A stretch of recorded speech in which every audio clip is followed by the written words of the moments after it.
I think women are going to do this thing. Let's keep ignoring those pundits, ignoring those polls, and just stay focused on each other. We got to address the suburban women problem because it's real. Welcome to the Suburban Women Problem, a podcast from Red, Wine, and Blue. Hi, everyone. Thanks for joining us. I'm Amanda Weinstein. I'm Rachel Vinman. I'm Jasmine Clark. And you're listening to the Suburban Women Problem. It's hard to believe, but this is our last episode of the podcast before the election. No matter what happens, the work will continue, but we can't deny that the stakes of next Tuesday are incredibly high. It's hard to know what to even talk about or focus on, but luckily we have a couple of guests coming to help us sort out our feelings, I hope. We'll be joined by Arie Goodman, a mom in Ohio who started a group called Advocates, Allies, and Activists. And we'll also be joined by the one and only Katie Paris, the founder of Red, Wine, and Blue. So how are you guys feeling the week out? Totally chill, totally calm about everything, confident? I mean, I just started going to Pilates. Oh, wait, is that not what we're talking about? I feel like that's a very good outlet. I have not figured out what my outlet is. It's like I'm happy to have like a new little shiny toy distraction, but okay, I will start with some real things. Yesterday, I went to a kind of a rally for Amendment 4, which is our reproductive rights amendment here in Florida, and I feel good about this. We have a really high bar. We have to get to 60%. That's my issue, to be clear, is 60%. All right, that's a high bar. And I just know that it's tough. But yesterday, everyone was they were energized from the conversations that they've been having with people they knew. So that, that made me feel good. I'm curious about like the 60%. I know in our legislature, it takes 2/3 of vote to get it onto the ballot. But you mean to tell me that you have to have more than 50% of voters? We don't have that in Georgia. That's the same thing that they tried to do in Ohio. Remember how they had to vote twice? I was just going to say, they tried, and I looked it up. Ohio, it passed by 57%, right? So it is calculated what number they wanted it to be at, because they were like, a majority support it, but if we make it high enough, it won't pass. And 60% is like a decent. That's a really high bar. Yeah. Like, what is that? That's not democracy. Yeah. It's really disappointing because it's not democracy. No. To say 60%. I mean, that's just like an arbitrary number. Speaking of arbitrary numbers, I would just like to say, and we were talking about this a bit in our chat, if there's like one crusade I want to go on after the election, it is voter suppression, especially in the form of ending registration so early. Thank you. Because our registration limit, and there were several other states, I don't recall which ones they were, so I'm not going to try to guess, but it was October 7th for us, which was 3 weeks ago. And, after we need to talk about that unhinged racist rally, like a recreation of the Nazi rally at Madison Square Garden yesterday, like, I think there would be people who would register, if they're not registered, who would register to vote, but they're not able to do so in Florida anymore. So like once you kind of get, the thing is they know what they're doing. And it is absolutely voter suppression because people start talking about, they were talking about it, but they talk about actually voting. They're not talking about like the election and the candidates. They're talking about voting.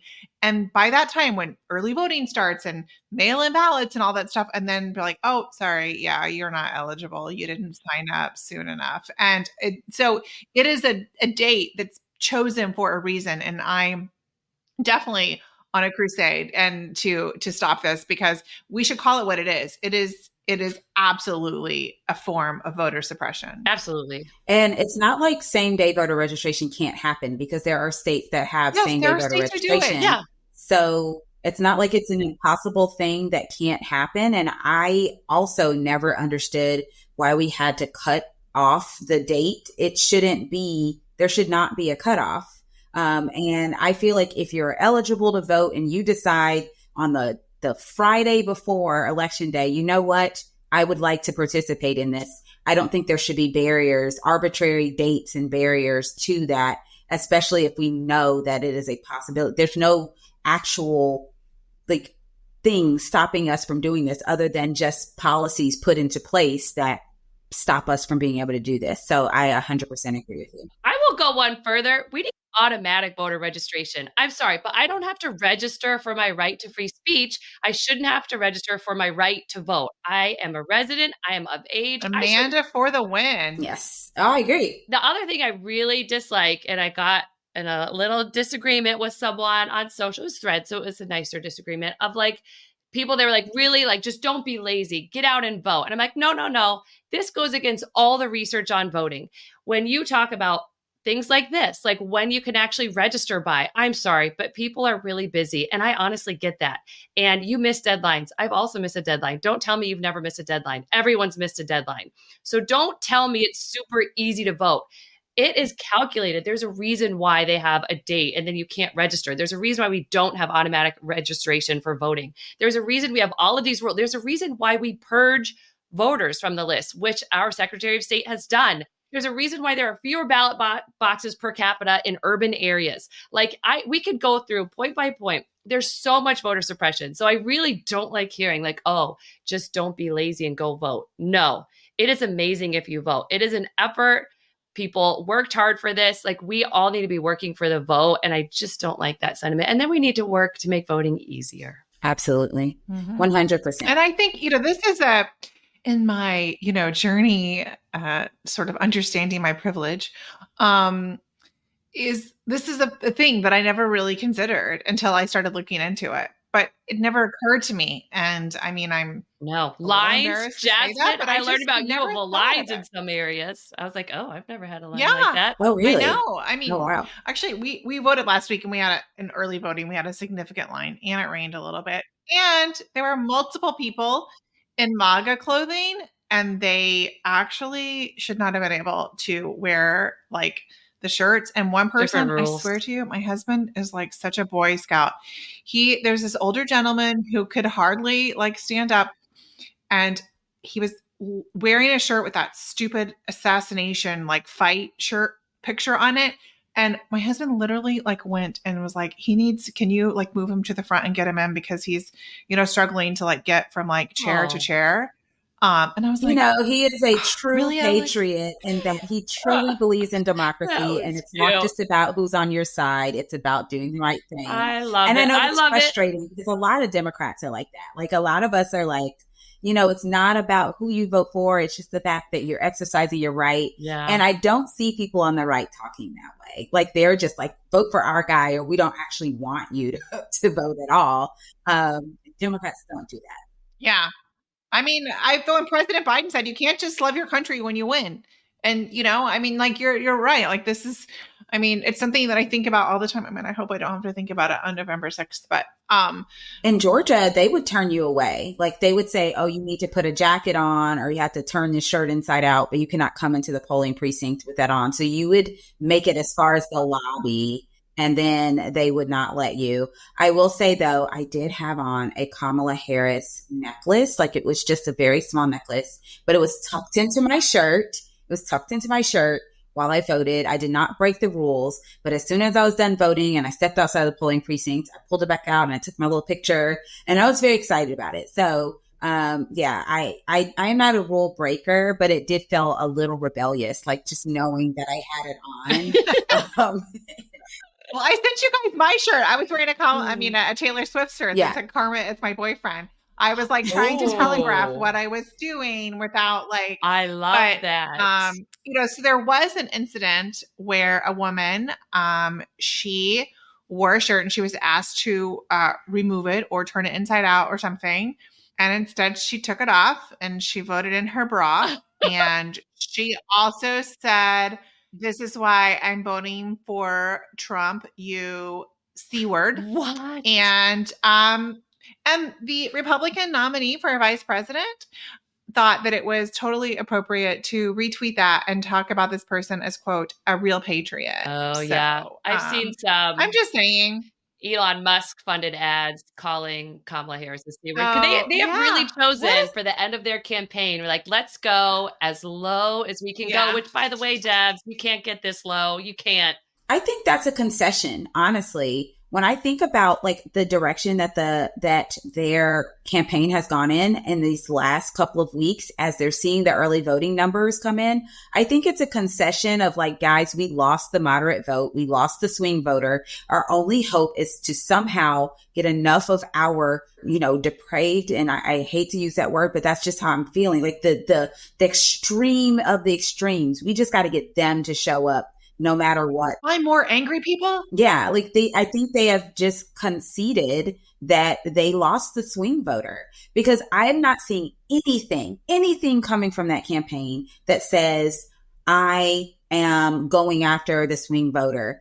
And this is in direct comparison to Harris's campaign, where she's literally like having Republicans for Harris, like full blown rallies and events here. She's really reaching across the aisle and saying, I will work with you. And Donald Trump has basically said, I hate you. If you don't like you're me, the enemy of the state. And like, that's literally how that's how his rallies have been. That's his rhetoric. It's horrible. Mm-hmm. The enemy from within. I mean, he talks about people who disagree with him as the enemy within.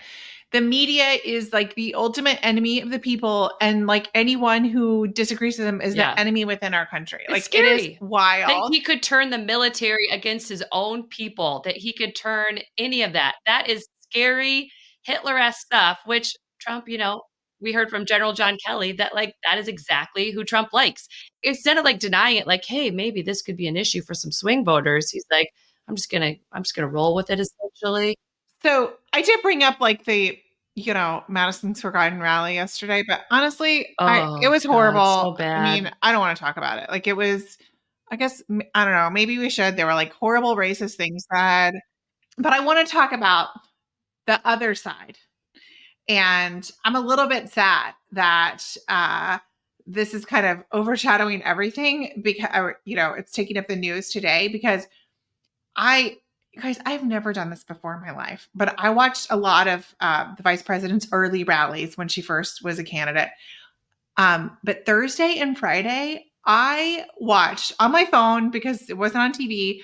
I watched the rallies in Georgia and Houston, and oh my goodness. Can we talk about Beyonce? When she was like, I am not here as a politician. She said, I'm not here as a celebrity. I am not here as a politician. I am here as a mother. And she didn't perform. And I would have loved to have seen Beyonce perform, but it was more powerful what she did and the way she did it. It was so incredible. And her sister was great, and her mom, and love it. Amanda Zarowski and her husband, who have been on the podcast, President Obama and Vice President Harris, both nights. She was just incredible both nights. Michelle Obama had a recent one too that was amazing. Oh my goodness. Yes, that was great. That was on Saturday. But the President Obama's speech in Georgia on Thursday night. Did you go to that rally, Jasmine? I missed it because it was on a Thursday and I worked. So I'm so sad I missed it. That's all right. I had so many friends that were there and they were in line, and some of them made it in, some of them didn't. But yeah, it did look, it looked, it was just such a positive, great energy. And I have to say, I was like, Texas, really? I'm into it. That's hopeful. That tells you they have data. I do think they have data. I think there's data because I think their team is really smart. Not saying it's going to be a for sure thing, but there's a chance. Like if we get Texas, I think there's truly a chance for Colin Allred. I actually agree with that. That would also be amazing. If we don't get Texas, but we get Colin, I'm happy with that. The other thing that about it is like that message in Texas about reproductive freedom, I don't think it could have been anywhere else. Like it was so powerful in Texas, a place where so many women have felt the ramifications and unchangeable forever repercussions. Almost dying, having their uteruses removed from many women, like so many things you see of women close to death, women who did die, women who lost the right to even have a child, like so many repercussions when men think they know better about women's bodies, men who don't even have comprehensive sex education in school. Like, okay, come on. If you need a pickup this week and you haven't seen, I encourage you to look up Michelle Obama's speech. It was awesome. Vice President Harris's speech, both on Thursday and Friday night, Beyonce's speech. I mean, these are the highlights, but many, many people spoke. I feel like every time Michelle Obama speaks, I'm like, she is really good at this. She just has all of the right words. So good. VP Harris, she is doing an amazing job. It honestly really bothers me that this is even close. I don't really know how to verbalize that. And I really hope that it's not as close as we think it is. I hope so too. I really hope that the polls are just doing what they do, which is be wrong. And I really hope that, the algorithms, the data that I use, for example, to determine like how many possible votes do I have right now? It's all algorithms. It's all based on people's voting history, and they make assumptions about certain people being Republican just because of this. But I truly think that there are a lot of people that they assume are Republican that are going to come out for Kamala Harris. I really feel that in my bones. And so I really think that we are underestimating, and it's not as close as it really as it's being displayed to be. I really hope that. And so we'll see. We've got I guess when this podcast airs, we'll have less than a week to see if we are right. We can do it. Almost at the finish line. Love it. All right. On that hopeful note, we're going to take a quick break. And when we come back, we'll be joined by Arie and Katie.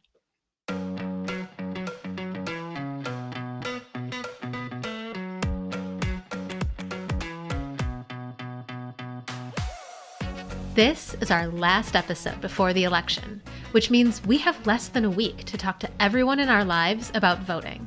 If you need help keeping track of who you've talked to, or if you'd like some help figuring out how to have those conversations, our online tool Rally can help.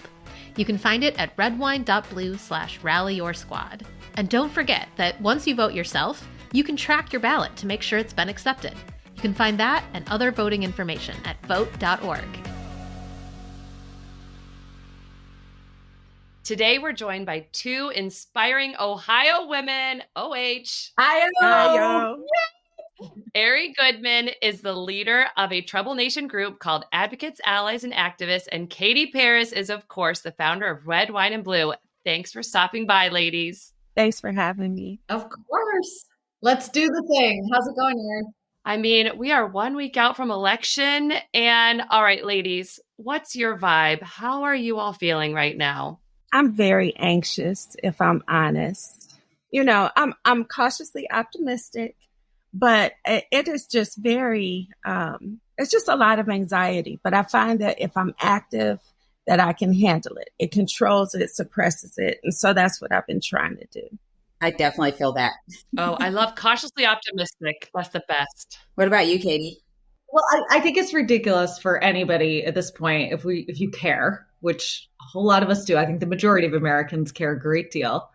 About what's happening to our country right now. And of course you're anxious. Of course you are, like this. So let's not pretend otherwise, and I think that the thing I feel so grateful for, I think Arie is I have a way to channel that anxiety every single day. I think that when it festers, it can feel really debilitating, and mobilizing, but instead what I do is just I channel it, and being able to connect with women like Arie across our state of Ohio, but really women all over the country working so hard, it turns that anxiety into something productive.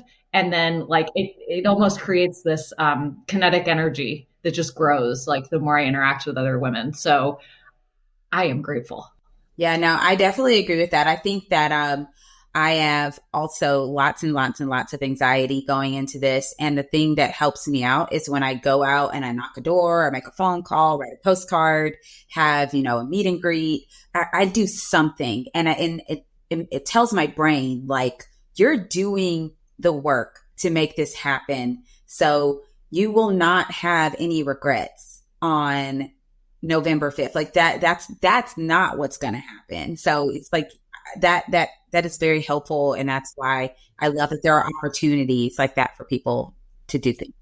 And anytime there's something where I'm thinking I don't know if I want to reach out to that person, have that conversation, feels a little bit uncomfortable, I just remind myself of how uncomfortable it would feel for Kamala Harris not to become president, for Sherrod Brown here in Ohio to not win the Senate race, for us not to end gerrymandering when we have the opportunity here in Ohio.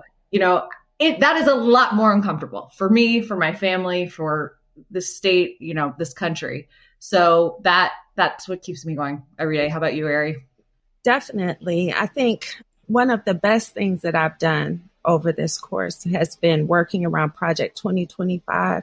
I feel like I've made a lot of inroads with people by just educating them on the different things that are in there. And so I think that has been my love language for the election season, right? Is talking about Project 2025. So that's sort of where I've staked things.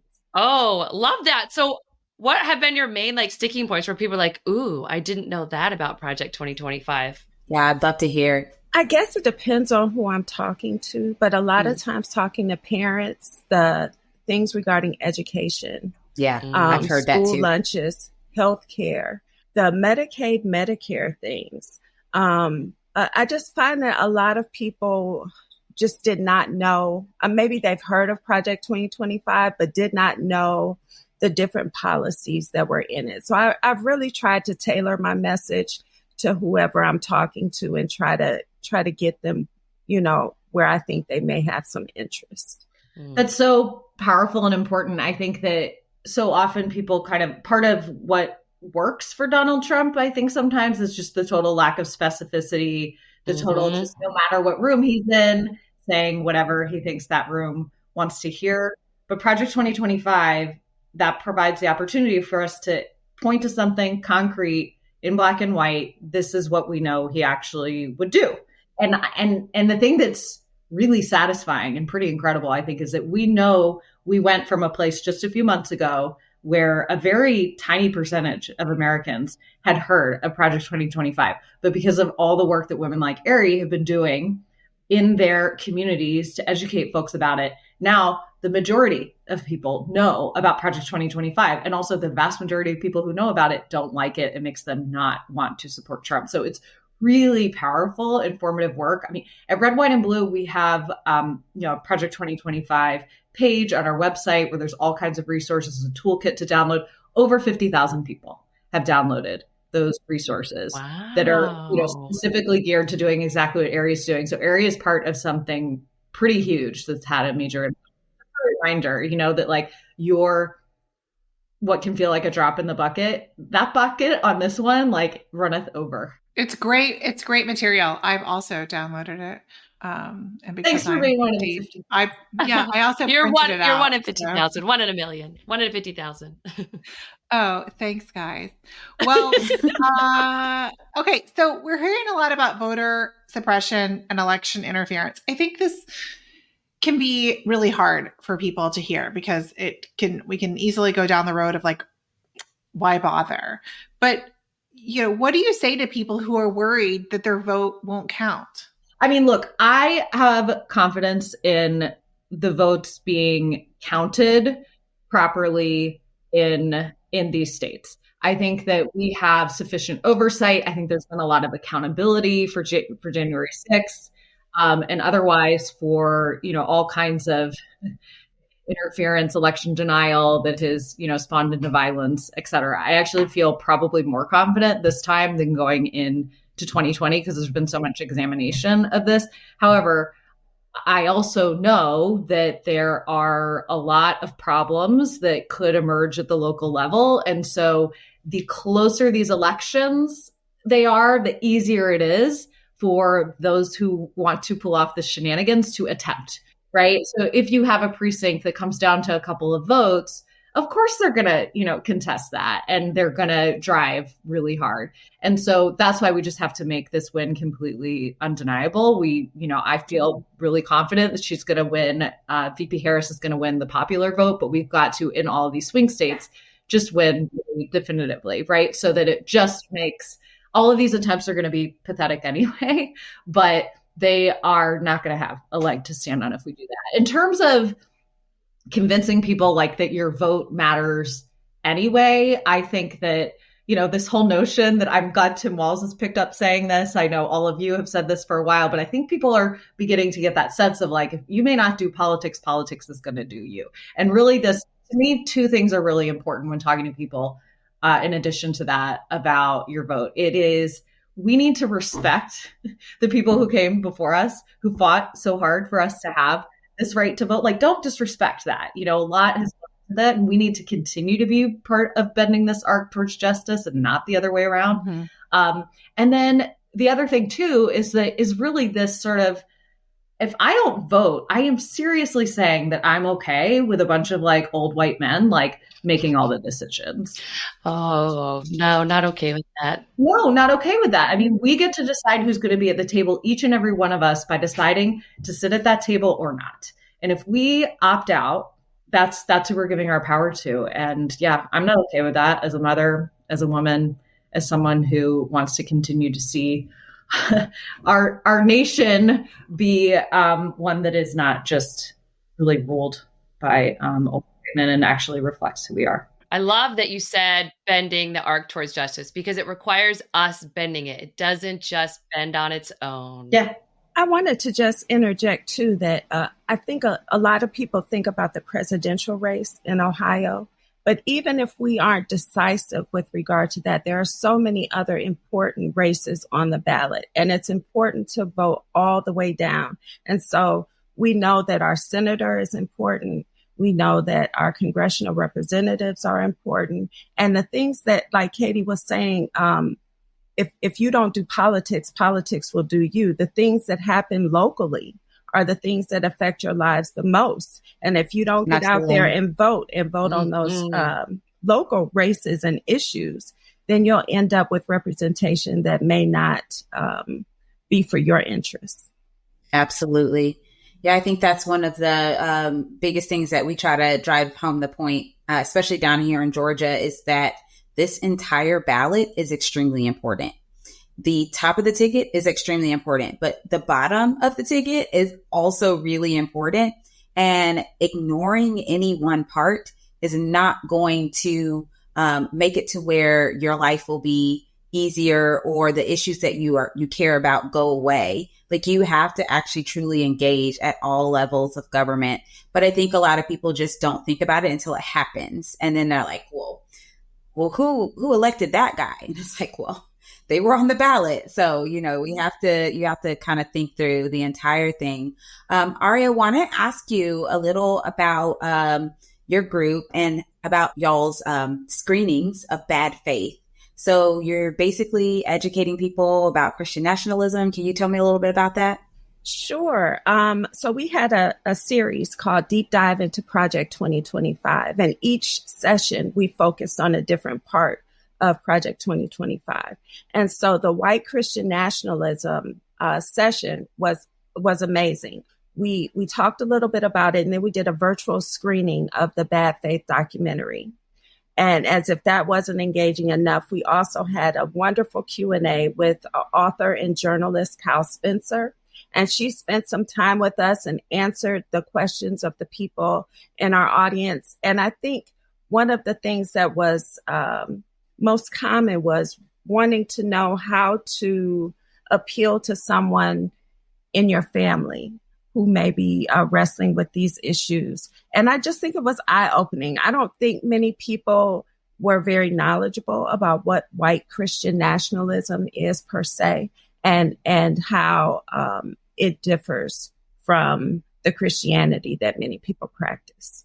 Right. I think that sometimes they try to say we're attacking Christianity. And it's like, no, that's not what we're doing when we are saying this is not the direction that we want our country to go in. So I think it's good that you were able to kind of create that contrast. Yeah. And some of the people working hardest to educate about white Christian nationalism are Christians, Yes. Because I can speak personally that way. As a Christian, it really upsets me to see the faith misused, manipulated, distorted. It's so bad for Christianity. And so it makes sense that actually, Christians are advocating most strongly to not let that happen. Oh, Katie, I'm curious because you brought up your own faith and how you're pushing back. What have you been hearing from other faith communities as we go into this election? Are they feeling the same things about this Christian nationalism that they're seeing? And are they also feeling like it's twisting their faith? No question. I think that people have just recognized that this threat is real. It's out of control. I think that there used to be more of a view of like, this is just a very small extremist slice. But in this era of Trump, these folks have been emboldened. And I think that there's been a sense of fear and recognition that we need to talk about it, that there needs to be, a reckoning. And so I've never seen as much conversation about Christian nationalism as in the last few months. And a lot of these screenings take place in churches.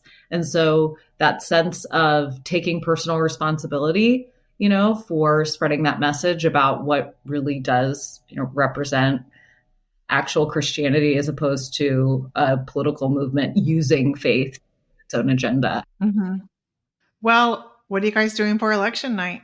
Usually we just sit on the couch and watch the polls close and listen to our favorite pundits. But I will be honest this year. I have a 17-year-old who is heavily invested in what happens with our race.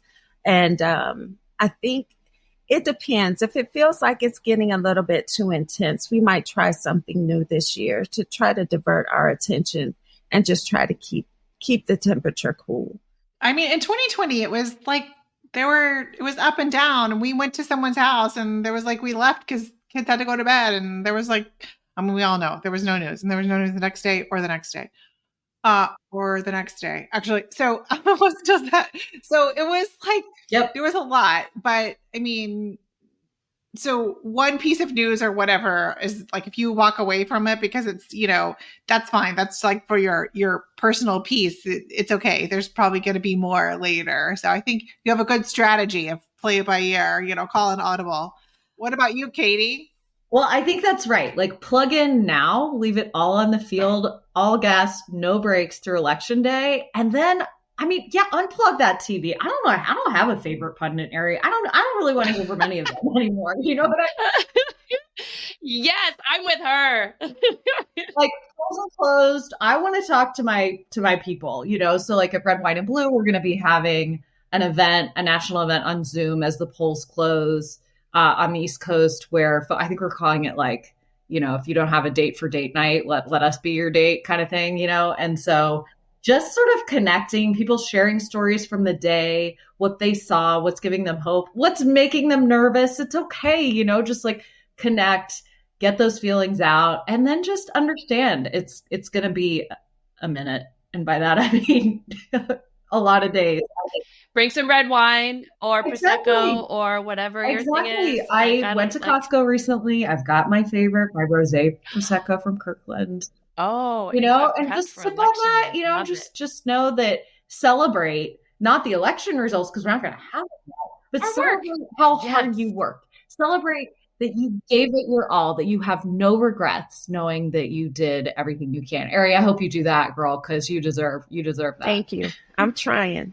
Can I just answer this question? I know I asked you guys, but I'm very excited about this. So Alex is going to be with his brother, but I can't go there for a week because our daughter has school.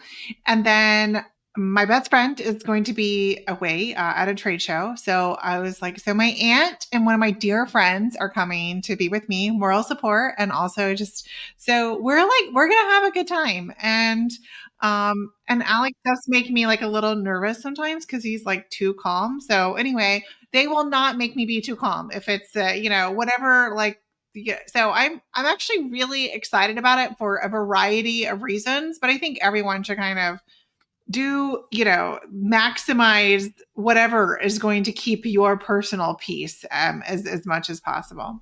Yeah, I'll probably be at home. I'll be honest. I'll be at home in front of my laptop with my campaign manager, just like seeing the numbers come in, but I'm also watching for myself as well. So, and usually my numbers don't come in until about 1 or 2 in the morning. So yeah, it'll be one of those nights, and then I have to work the next day. So it'll be interesting.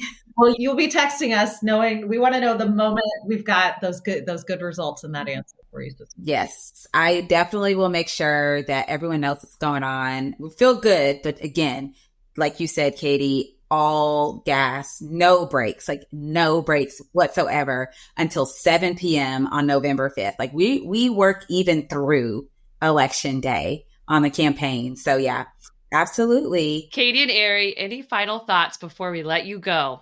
I guess my last thought is that I am very happy to be part of a network of people who are about business, who are about making an impact and changing people's minds maybe I shouldn't say changing people's minds, but informing them and helping them to make good decisions for themselves and for their families. It's very rewarding, and it makes me feel good to know that I am making a difference. And so I'm glad to have found Trouble Nation and Red Wine and Blue.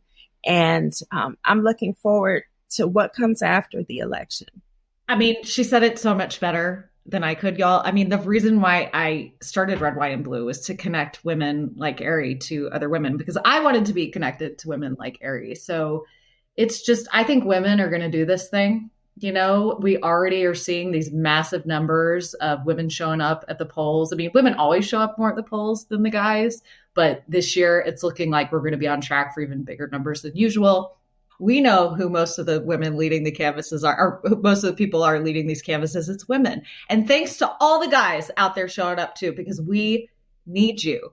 But I am just so privileged and grateful to be a part of this community of women that's going to be there for each other, has since day one, will be there through election day. Let's keep ignoring those pundits, ignoring those polls, and just stay focused on each other and doing this work and knowing that, you know, again and again, I mean, I've got on my to-do list today, I've got more people to reach out to in my own network to check up on those vote plans. And some of those conversations, am I like, are they number one on my to-do list of my favorite thing to do? No, they are not.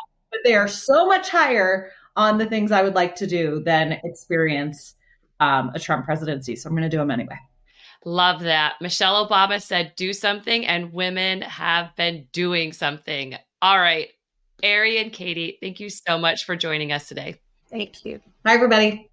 Well, this episode has been way more hopeful than I expected going into it. I have needed this today, ladies. Yes, that's what we're all about. I think it's important to highlight the bad, but I also think it's important to highlight the good and just make sure that people know, like, you know, you are powerful and this election is a power moment for you. So I think we just have to keep reminding people of that, because there are a lot of things that we could talk about that could like make people be sad. Or depressed or worried or anxious. But I love, getting out there, talking with people. It can bring the anxiety down, and just it really can. Talking to some of your favorite ladies like we did here brought my anxiety down. Or Pilates. Or Pilates. Pilates is not my toast of joy, but I am enjoying it. Maybe in the future it will be a toast of joy. Rachel, what is your toast of joy? On Friday night, I was watching the rally in Houston, and Amanda Zarowski, again, she spoke, and then Vice President Harris mentioned Ryan Hamilton, whose wife, in Texas was denied care. And Ryan and I have gotten to be friends, and we text and call each other, about once a week or so, and check on each other. And on Saturday, he was driving and we were driving, and he gave me a call. And so for me, with some of these people, it's personal because I've had a similar experience, but I didn't have the layer of like government interference in my life when I had my miscarriages or ectopic pregnancies, or our infant daughter passed away. But I can relate to them, but I also know like how much harder it is. And many of them are still like going through like the immediate aftermath of trauma, which lasts for months. And so I admire them so much. And I was just, that's what I was texting with him on Friday. And then he called me on Saturday, and I got off the phone and I was just like, I hate that I know these people now through this, but I love that I know them, and I love their courage. And I'm just so grateful that through the tragedy of a lot of the moments of the past 8 years, like I've gotten to see the best of us. the very best of us, of Americans supporting my family, of people saying, I can't be silent now, and I'm going to speak up now. And it really is great. And I hope I'm not overstepping anything, but I did wanted to share something that Ryan told me, because their group of people, all the speakers, they spent some time with the vice president, no cameras around, nothing. And she told them, like, I know it's a campaign and you're sharing your story, but I want you to know this is a movement. This is a movement to change. And it's not just about like telling a story to try to convert voters. That's not what we're doing here. We're doing something more than that. It's not going to end if and when I get elected. This is more. And, she was asking them to trust her and trust her team with telling their story, which, I mean, they kind of already done because they were there, but she was explaining to them how she wants to use this. And I just thought it was so perfect and so beautiful, because we are in this horrible moment, but we're going to get out of it. And I feel like she really, really gets it. She gets that it's not just about electing someone and things going back to normal. That's not, it's more work than that, but she understands the assignment and she is all on board. And so all of that, but I'm excited. I never wanted to be here, but I'm also glad I'm here in a weird way, because it's really a privilege. And next week we'll record another episode after the election, but it's such an honor to fight. I know not everyone likes to use that term fight, but I do feel like it's been a fight. It's been a battle. It's been a journey. And I am so happy to be on this journey with you and all of our listeners and all the people who are on our side. Love that. Absolutely. I think it's all of those verbs. Like it's, or nouns, verbs, fighting, on a journey, going on journey, like it's all the things. But yes, I'm glad that you're here. The truth of the matter is I probably wouldn't even be in politics if Donald Trump had not got elected in 2016. And I think about that a lot. Like that moment it was as horrible as it was. There are so many amazing people who are in office right now because they felt like they needed to do something. And so I don't know, I go in this tug of war of like, I probably would have just rathered him not ever have been elected. It's okay if I never also got elected. Yeah. I think that would have been fine. But now that I'm here, I'm on this journey and I've met so many different people. I've learned so much just about people's experiences. So I know I understand exactly what you mean by that. I mean, that's life. It takes us to places we didn't expect to go, but you have to learn something along the way and maybe not go back to the 1700s. Yes. Or whenever we were, quote, great. I don't know. All right. I think I'll jump in on Toast to Joy. My Toast to Joy is actually about food. I had the most insane Saturday schedule-wise. Like of the entire election, my schedule on Saturday, I felt like I was a presidential candidate and I was having to be in like 60 different places at once. And every single one was like super important, but I had to be to all of them. And so one of my first stops on Saturday was I did a canvas launch with a group called Casa in Action. They are a political, I think they are a C4 organization that focuses, no, I think they're a political action committee. They focus on, immigrants and making sure that, laws and policies are not targeting immigrants in a negative way. And they focus on finding candidates that are going to be supportive of the immigrant community. So anyway, Alberto shows up and he's like, hey, the volunteers are on their way. I brought us some breakfast. And I'm like, great. And I'm thinking every time people bring breakfast, they bring Dunkin' donut holes. It's easy, right? Like, you go, you pull up and drive through, you get your donut holes and your coffee jug thing and you're on your way. He brings out the Dunkin' Donut coffee, places it on the table, and then he goes and he pulls out of this cooler these like trays of tamales. And I love tamales. One of them was in like the corn husk, like the traditional tamale that you probably think of. The other one was Oaxacan style, and it was wrapped in banana leaves. And wow, that was the most delicious tamale I've ever had in my life. Like, I was just like, wow. So anyway, that set the stage for the day. Our canvas went amazingly well. We knocked on hundreds of doors, and this was a bilingual canvas. So very appreciative of that. But on top of that, like, I got some amazing cuisine, authentic cuisine.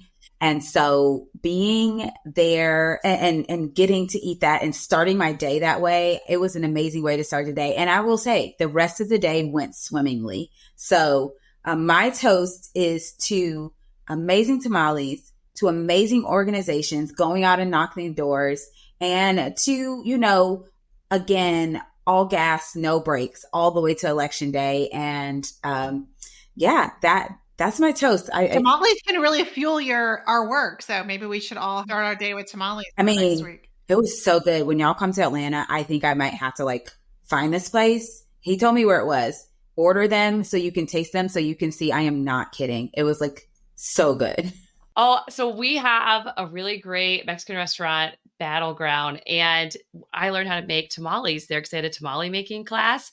And a woman who is from Mexico, she was like, oh yeah, in Mexico, all the ladies would get together, we drink tequila, and we make tamales all day long. She's like, by the end of it, we're pretty good to go. I mean, you want the ones made at the beginning of the day, but whatever, it's still fun. I mean, she said the whole community comes in and they get their tamales. They make like hundreds and hundreds of them. I was like, this sounds amazing. But I love this tradition of like all the women coming together, making tamales, chatting. And I feel like that's how so much in our world gets done. And it never gets written down in history books or talked about by pundits, of just women coming together, making tamales or having wine, whatever it is, the thing that they're doing. And it's amazing. And that is kind of my toast of joy. Is I have had many women come up to me and tell me that the first political event they came to was at my house, or the first event they had was one of Casey's event. And I love seeing these women come together, and it probably I don't know if it seems small to them or not, but I think it's really important to see so many women stepping up in every way that they are stepping up. And so my toast of joy is to all of these women. And we got to see Simone Biles last night, and nice. A lot of women there too. And actually one of the women there was like, oh yeah, one of my first events was at Casey's event. And I was like, oh, that's great. And I got to be with Amelia Sykes, one of the most competitive races in the country right now. So again, the down ballot, super important. Even if Ohio does not go for Kamala Harris, she needs the Senate. We're rooting for y'all. I'm rooting for y'all. I mean, she needs the Senate and Congress, and we have got some very competitive races. And I have heard from people that a lot of people with a down ballot, there's not as much information. So even just talking to people, you don't have to talk about Trump or Kamala Harris. Talk about Amelia Sykes. Talk about Sherrod Brown. Talk about your local races. A little less contentious. Start there. It's so important. I was voting. There was a girl, just a couple of people in front of us, but I couldn't tell her, but she didn't even vote on the state questions. Like they were like, you have a page blank. And I knew she was going to do it because she said she didn't know what to do, but I knew I couldn't say anything, but it was the last two state questions. And they were like, no, I just want to tell you it's blank. And I'm like, oh, inside, I'm just like, oh, dying. I need you to do this. Yeah. Yeah. So just make sure, look up that sample ballot if you haven't already. And if there's things you don't know about, look them up. And if you don't know, find someone who does. There is someone who does. So please, please, please just don't leave anything blank. It's admirable that you're doing that because you don't know which answer to put, or, or like even sometimes they're very hard to read. But that could be the important thing that gets someone, right? You don't have to talk about Trump. You don't have to talk about Kamala Harris. Talk about issue 1 in Ohio, right? Talk about, there's so many things to talk about with people at every level. All right, everyone, we've got our marching orders for a little bit.